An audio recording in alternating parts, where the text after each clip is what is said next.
And now they wonder what's gonna happen next. I bought a 40 for the ride, I'm swerving lanes when I'm drunk as shit. I hit them up when I'm drinking so we can talk about it. I tell them how I feel and they forget about me. Like they know how it feels to be forgot about, forget about my past. It's me, SimbaTv, bang! What is good, YouTube fam? It's your boy SimbaCon back here again with another reaction video for you guys today. For today's reaction video, we got MrBallen. Blue-haired woman terrifies authorities. Let's jump up in it. This story is about a baffling disappearance that happened in 2020 in a forest in California. But really? The most unique part of this disappearance is the incredibly spooky twist that happened very recently. This twist is something that the Madera County Sheriff's Office, who is in charge of investigating this disappearance, they're still trying to wrap their head around what even happened. But before we get into that story, if you're a fan of the strange, dark, and mysterious delivered in story format, then you've come to the right place because that's all we do, and we upload once a week. So if that's of interest to you, please sign the like button up for your very casual, very friendly, slow machine pitch baseball league. But when it's their turn at bat, switch the machine out for a grenade launcher. Also, please subscribe to our channel and turn on all notifications so you don't miss any of our weekly uploads. Okay, let's get into today's story.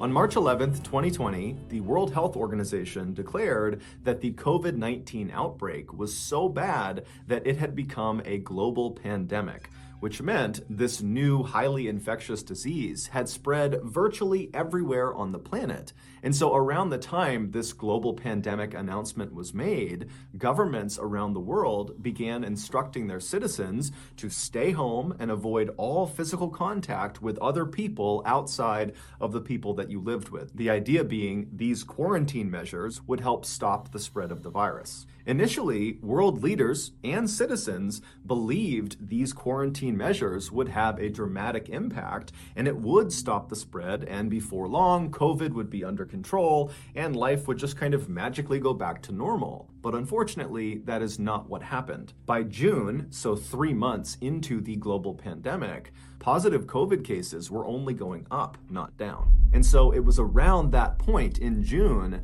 that people all over the world were starting to come to terms with the reality that COVID was not this simple problem with a simple solution. It was a complex health issue that likely was going to be around for a long time, which also meant these strict quarantine measures also would likely be around for some time. Now, the efficacy of these quarantine measures were quickly called into question, and it was all over the news, and politicians, all they wanted to talk about was, do these measures work? Is it having an effect on the spread of the virus? But for everyday people, the real concern was not politics, it was practicality. How do you live a full and happy life in quarantine? In June of that year, 54-year-old Sandra Hughes was pondering that question. To that point, her life had really not gone the way she had planned it. She had been married, twice actually, but both relationships had ended in divorce, and she had never had children. She lived in beautiful Maui, Hawaii, but she hadn't really lived there long enough to consider it her home, and prior to that, for the bulk of her adult life, she'd kind of lived this nomad lifestyle, bouncing around all over the country, and so really she had never developed a home of sorts. She was an accountant by trade, but in college, she had studied not just accounting, but also wilderness survival, which she happened to be incredible at and was very passionate about. Growing up, she had always been a big outdoor enthusiast, and so she had always thought one day she would become a park ranger, and so that's why she was studying wilderness survival in college. But as these things go, after she graduated college, she did not become a park ranger. She became an accountant, and now 30 years later, here she was. However, in June of that year, with COVID quarantine restrictions putting her and everyone else's life basically on pause, Sandra suddenly saw an opportunity, and that was to embrace this break from reality and spend this strange time in history back out in nature, getting... See, I feel that thought process because, like, for me, I was like, man, if we gotta be stuck in the house, you might as well pick up a new hobby. You know, you might as well do something that you necessarily didn't have the time to do. Because like he said, it was a break really from reality, you know, in a lot of ways, you know. And for me personally, I spent my time, you know, learning how to do different things, you know, picking up new hobbies and just doing things that I necessarily wouldn't do or have the time to do. So I agree with that. Back in touch with her roots as an outdoor survivalist. And so at the end of that June, Sandra would sell her place in Maui and she would move to Madera County, California, which is located smack dab in the center of California, situated just south of Yosemite National Park and just north of the Sierra National Forest. Then on June 26th, after Sandra had gotten settled in her new place in California, she would contact her family and tell them that she planned on going on this extended solo camping trip in the Sierra National Forest and that she would be in touch with them in the coming weeks when she was back out. To Sandra, this trip was going to bring her lots of happiness and fulfillment, and it was going to allow her to continue to adhere to quarantine guidelines because she'd be all alone. Shortly after speaking with her family on the 26th, Sandra loaded up all of her camping equipment into her silver Saab sedan, and then she would drive from her place south and then east a little over an hour until she was deep inside of the Sierra National Forest. At some point, she would leave the main road and she would hop onto a bumpy dirt road that kind of wound through the forest, and that road would bring her out to an area called the Johnson Meadows. The Johnson Meadows are absolutely gorgeous. It looks straight out of a postcard. It's basically a stretch of beautiful green meadows, and then around the perimeter of those meadows are the thick trees of the Sierra National Forest, and then beyond those trees are the snow-capped Sierra Mountains. But despite its beauty, the Johnson Meadows are actually fairly dangerous. It's a very isolated part of the Sierra National Forest, and there are lots of cougars and bears and other natural hazards. Nope. Cougars and bears? I'm good, big dog. Like I said, I'm good. The area. So it's not really a place you go unless you're prepared to be there. And Sandra was certainly that, both in terms of her survival experience and the gear she brought with her. So when Sandra drove her car right up to the edge of the Johnson Meadows, she parked her car off to the side of the road so as not to block the road, and then she got out, she collected her things from the trunk, and then she threw it over her shoulder and began hiking into the middle of the Johnson Meadows to look for a place to set up her campsite. 6 days later, on July 2nd, some hikers came out of the tree line into Johnson Meadows and began walking across the center of it. And as they're walking along, they notice up ahead what looks like a tent and a campsite. They don't see anybody near it, but they clearly see someone is camping in the middle of Johnson Meadows. And so this is totally not unusual. Lots of people go hiking and camping in this area. And so these hikers just began kind of creating a wide berth around this person's campsite because they didn't want to cut right through the middle of it as they went across the meadow. But as they're making this kind of wide berth around this campsite, they looked over at it, and as they passed by it, they noticed that the campsite was definitely abandoned, and it looked totally destroyed, like a tornado had crossed right across it. And so when they were parallel with this campsite, the hikers decided to actually go over and look at it and see what was going on. And so they walked over to this campsite and they're looking around and they see there's a backpack that's clearly been dumped out and all of its contents are strewn around all over the ground. There's unopened cans of food, there's papers and documents, the tent is in ruins. I mean, the place is just a total mess. And so the hikers didn't really know what to make of this. They couldn't tell if a person had kind of intentionally ransacked the site or if maybe an animal had come through. But as a precaution, they marked down on their map where this destroyed campsite was, and then they hiked out of the forest. And when they were back in cell phone range, they called the Madera County Sheriff's Office and they reported the site. And so later that day, some Madera County sheriffs made their way out to Johnson Meadows, and sure enough, the campsite is still there, it's still in ruins, and it's still abandoned. And so they would search the campsite and they would find some ID cards, and the name on those ID cards was Sandra Hughes. The sheriffs would leave the forest and get in touch with Sandra's family to find out if they knew why Sandra had left her campsite the way she had. But when Sandra's family heard about the state of Sandra's campsite, they had an immediate and definitive reaction to it. They told the sheriffs that Sandra was incredibly environmentally conscious and was very cleanly, and so she would never, ever leave her campsite looking that way on purpose. Something else had to have happened. The family would also tell the sheriffs that they had not spoken with Sandra since the 26th when she started her trip, and so they had no idea where she could be now. And so naturally, the family was concerned, the sheriffs were concerned, and so that day they filed an official missing person report. Over the next 2 days, a massive search was launched in Johnson Meadows and the surrounding area to look for Sandra. And so hundreds of people were out on foot, they had sniffer dogs out, there were helicopters in the air, and during the search, the Madera County Sheriff's Office was interviewing anybody who was out there, hikers, campers, and asking them if they had had any contact with Sandra, because Sandra was actually quite distinctive looking. Before she left for this trip, she had dyed her hair blue.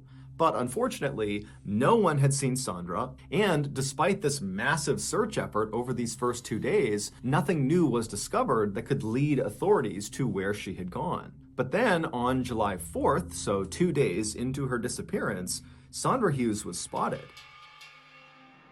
What? Some hikers were cutting through the Johnson Meadows area, and they saw this woman who was just standing off to the side of the meadow. She was by herself. She had no gear with her. She was barefoot. She had a black shirt on. She had blue jeans on. She had a bruise on her face, and she was just kind of standing there as if she was waiting for something. And as these hikers walked past her, they definitely noticed her, but she didn't wave them down. She didn't act distressed. She didn't look like she needed any help. They just kind of saw this person minding. Look, man, if I didn't know the situation that was going on, you know, that someone is missing out here, or it could be like, you know, kidnapped or something, seeing that would be creepy, bro. Like, just you walking through a forest and you just see somebody just standing there barefooted, all bruised up and stuff. Like, you don't want to help. Like, you gonna look at that person and be like, yeah, you creepy as hell, like you might be a murderer, I'm out. Like, you're not gonna try to help them. Like, I wouldn't. Like, at least that's me though. Their own business, and they walked right on past her. It wasn't until those hikers got to the parking lot that they saw all these missing person flyers out for Sandra Hughes, and they would see the picture of Sandra and they would see her distinctive blue hair, that they would say, oh my goodness, the barefoot woman we just saw standing in the forest is Sandra Hughes. And so the hikers called the sheriff's office. The sheriff's office got really jazzed up. They headed out to where they had claimed to have seen her, but there was no sign of her, and there was nothing left behind that would indicate where she might have gone. The following day, on July 5th, Sandra's vehicle was located, but Sandra was not with it. It was found 5 miles north of where her destroyed campsite was in Johnson Meadows, and the vehicle was actually at the bottom of a ravine, and this ravine was right next to a winding forest road. And so after looking at the damage on the front of the car, authorities believed Sandra was driving the car on that road and then hit a tree, and then she rolled off the embankment down to the bottom of the ravine. Oh, wow. There was no blood inside the vehicle, so it wasn't immediately clear if this accident had actually done any physical harm to Sandra. But the most significant thing about the discovery of this vehicle was the state of Sandra's personal effects that had been in the vehicle. Clearly, after the vehicle had come to a stop at the bottom of the ravine, someone had pulled out all of the things inside of the car, all of Sandra's personal things, and kind of thrown them carelessly all over the forest floor, as if they were kind of rummaging through her car, looking for something, throwing things as they went. And the Madera County sheriffs couldn't help but think that this was eerily similar to how her campsite looked in Johnson Meadows, where all of her personal effects had just kind of been chucked all over the place. At this point, authorities did not believe Sandra was actively trying to evade them. Instead, they thought, maybe Sandra got hurt, maybe back at the campsite or even during this car accident, and the injury has impaired her cognitive abilities, and so now, maybe she's That's lost what I in was the woods thinking. and doesn't know what's going on. Yep.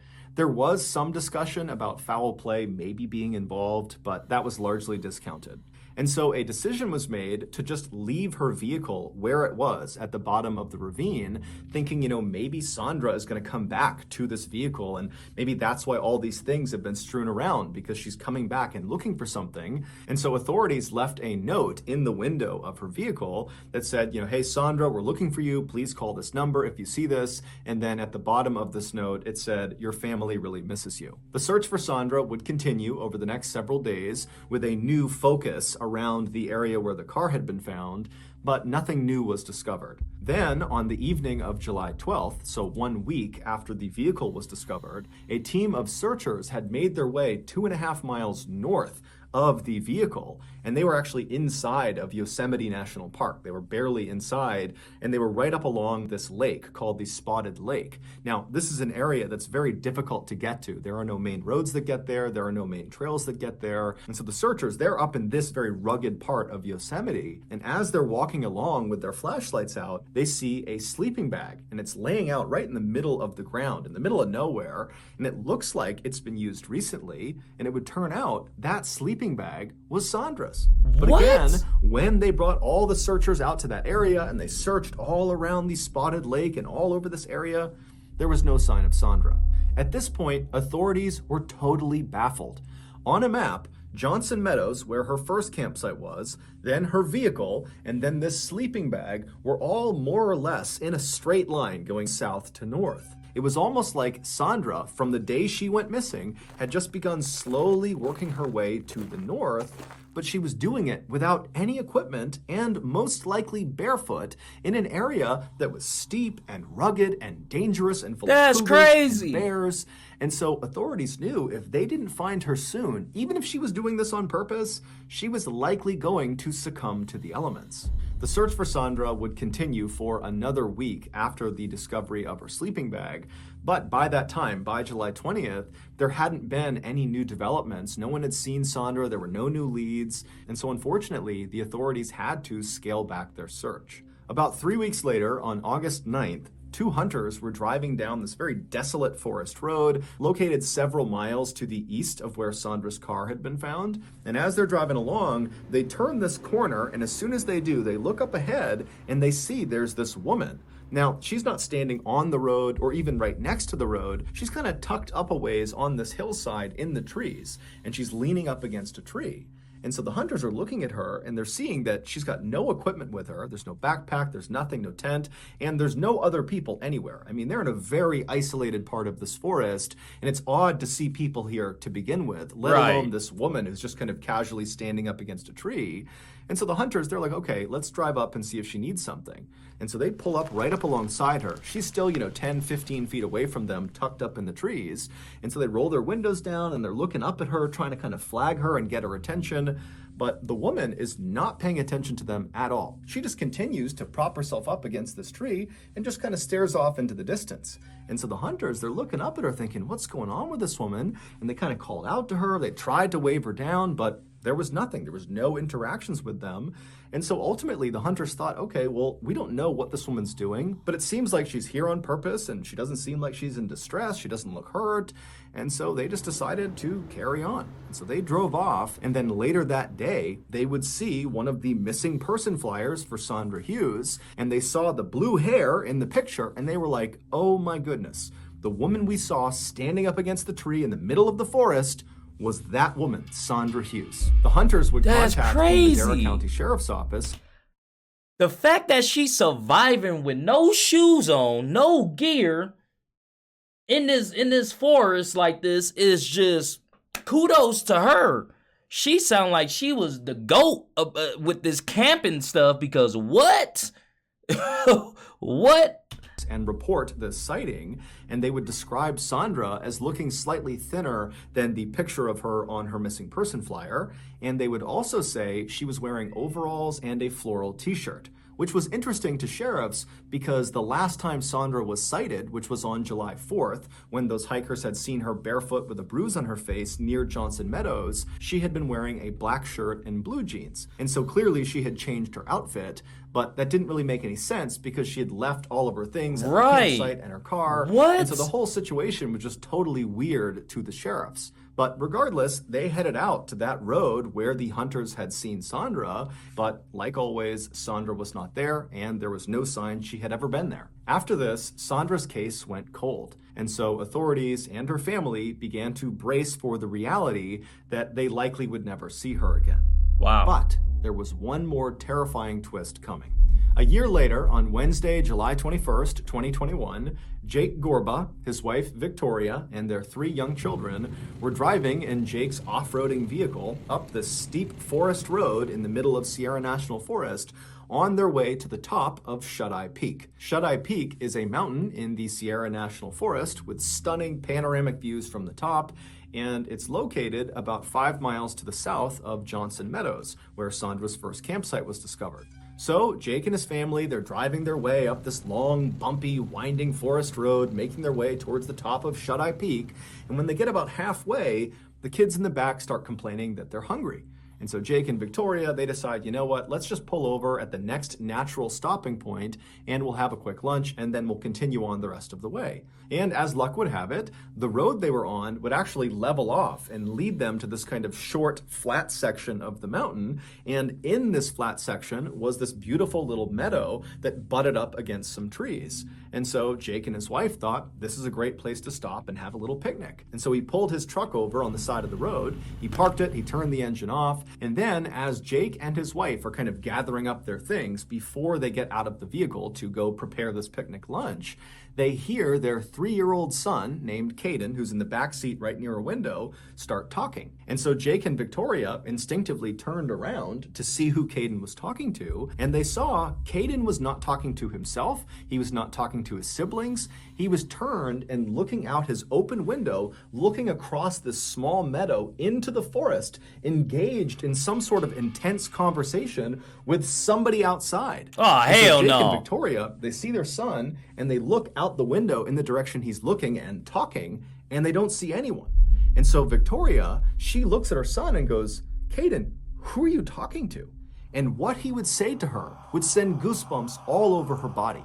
And in fact, what would happen over the next several minutes from that point onward was so unsettling that Jake and Victoria decided, you know what? We're not going to the top of Shut-Eye Peak. We're turning around and we're leaving.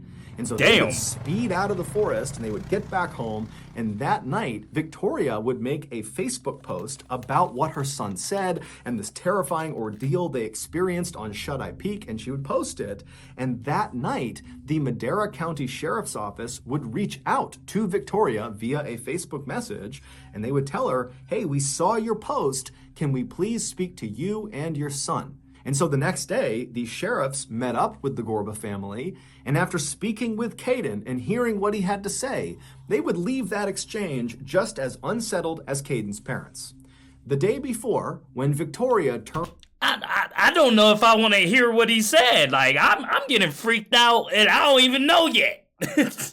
turned around and looked at Caden and said, who are you talking to? Caden would turn away from the window and look at his mom, and he would say, there's a woman out there and she needs our help. And he starts pointing out the window. And so again, Jake and Victoria, they look from their son back out the window into the tree line, which is where Caden is pointing, and they don't see anyone. And so they turn back to Caden and they say, honey, we don't see anyone out there. And Caden, at this point, he becomes emphatic and he says, Mom, you gotta trust me. She's right there. She needs our help. She's lying face down. Her legs are straight up and she's dead. What? So at this point, Victoria and Jake are looking at their son thinking, what's going on here? Jake promptly hops out of the car and just starts running into the woods to see what's going on. Is there a person out here? But he's out there looking around and there's no one. And while he's out there, his son is pointing in the direction of where he is, claiming there's this woman right near him. And so Jake's looking around thinking, there's no one out here. I have no idea what my son's on about. And so he's spooked. He runs back to the car. And when he gets inside, Caden is still looking out the window. He's pointing and he's talking to this dead woman that needs their help. And so Jake and Victoria, they were horrified. They turned around and left. And then that night, when Victoria made that Facebook post, she included in the post what this woman apparently looked like based on what Caden said. And what Caden said was she had a black t-shirt on, blue jeans on, and blue hair. And so when the Madera County Sheriff's Office saw this post that described seeing a person in a black shirt, blue jeans, and blue hair, they knew that description matched Sandra Hughes. And so when the sheriffs met up with the Gorba family, they brought with them a lineup of several women. And they went right up to Caden, and without giving him any extra information, they just showed him all these pictures of all these women. And they said, Caden, can you identify in any of these pictures the woman you saw in the woods? And Caden looks at these pictures, and he picks out 3 pictures. All 3 are Sandra Hughes. The sheriffs, along with Caden and his father, they would return to that section of Shut-Eye Peak to search the tree line near the meadow to see if there was any sign of Sandra or any indication that she had been there, but like always, there was nothing. As of today, we still have no idea where Sandra is or what happened to her, and nobody has any idea what to make of the very strange sightings of her that occurred after she went missing. It's all just one big mystery. Ugh, if anyone has any information about Sandra Hughes, you are encouraged to contact the Madera County Sheriff's Office. The number is right here and also in the description. So that's gonna do it. Nah, fam. So you mean to tell me she out there just hunting that forest? Like, that's what that's telling me, bro. That is, wow, my mind is so blown. I got goosebumps. Like, that was completely just chilling, man. If you guys like this video, go ahead and hit that thumbs up button for me. Thank you guys for commenting, sharing, and subscribing. And I'll see you guys next time. Peace.